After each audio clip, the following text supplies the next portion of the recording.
You talked about spiritual communities based on spiritual things. Can you give some other examples of other principles that join people, other ideas, not spiritual, that join people into communities? Yes. I would say that most eco-villages, I mean, by definition, people are interested in the relationship with the environment, that humans can live at peace on earth, peace with people and peace with nature. So this is something that connects all eco-villages. There are... По самому определению слова экопоселение понятно, что самое главное, что их объединяет, это желание жить в мире с природой и в мире друг с другом. Это главное объединяющее мотив. I would say that the permaculture concepts also, maybe almost 50% of eco-villages have some connection to permaculture.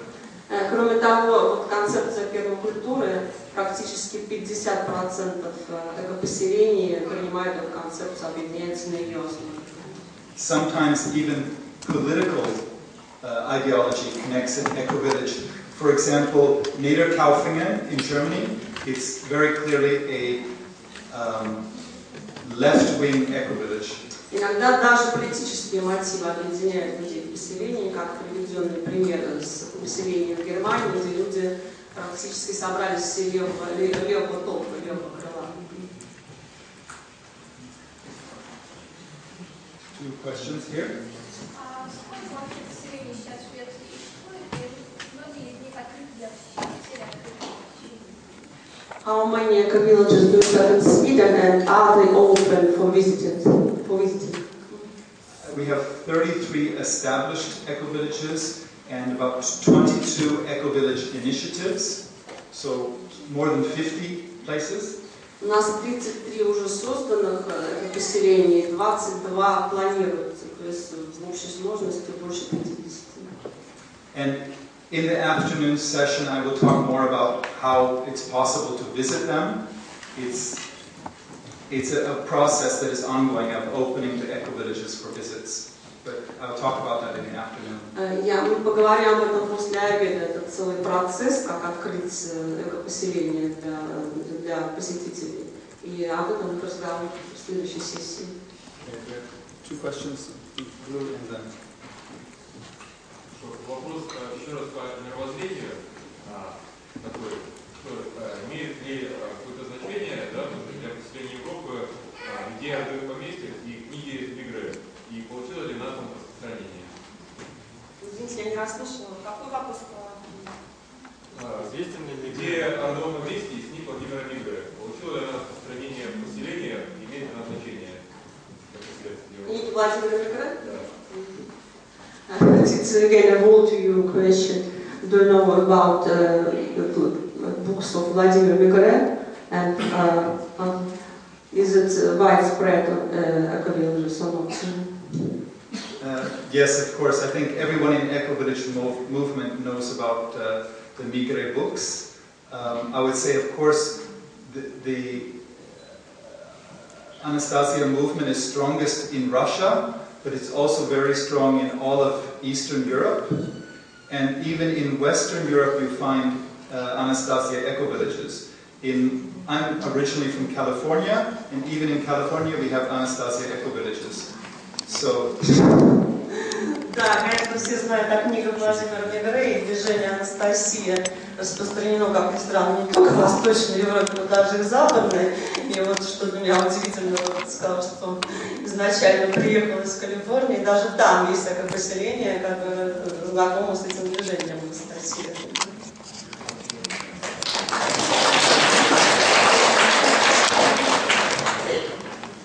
По какому принципу выбирается место для создания поселения, если оно создается изначально на пустом пространстве? И по какому принципу выбирается уже существующее место, которое когда-то было поселение, для преобразования в это поселение? What principle do you choose choosing a place for eco-villages? What principles do you use for new eco-villages or for the old eco-villages? I mean, has its own ideas of how to find its place. There's scientific ways of finding a place for your eco-village, but most people have different reasons. Damanhur is one of the largest eco-villages in Europe, in Italy, and it was. They felt that the energy lines of the world crossed at that point, and that's why it was located there. But our eco-village, we had much more rational type system of choosing the location. We wanted access to public transport within bicycling distance of the city, where many people would either have jobs or go to school, to avoid using the vehicle, using the car. Я думаю, что разные люди выбирают место для экопоселений по разному принципу. Например, в экопоселении в Италии люди основали его потому, что считали, что там сходятся энергетические линии. Но мы выбираем место для нашего поселения руководствуясь более рациональными принципами. И самое главное, это оно должно быть не очень далеко от города, потому что многие люди ездят на работу, дети ходят в школу. И мы хотели бы избежать использования машин, так что можно было наехать на велосипеде.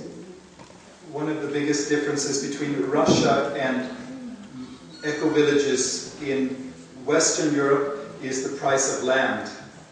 And for many eco-villages, paying for the land is a very big cost in Sweden, in Germany, whereas I think in Russia many times you're able to get the land for very low price. Самая большая разница между экопоселениями в России и в Западной Европе – это стоимость земли, потому что, как известно, в Западной Европе эта стоимость намного выше, и большая проблема для людей просто собрать необходимые деньги и купить землю, в то время как в России вы можете, как понимает Роберт, как он считает, получить эту землю очень дешево.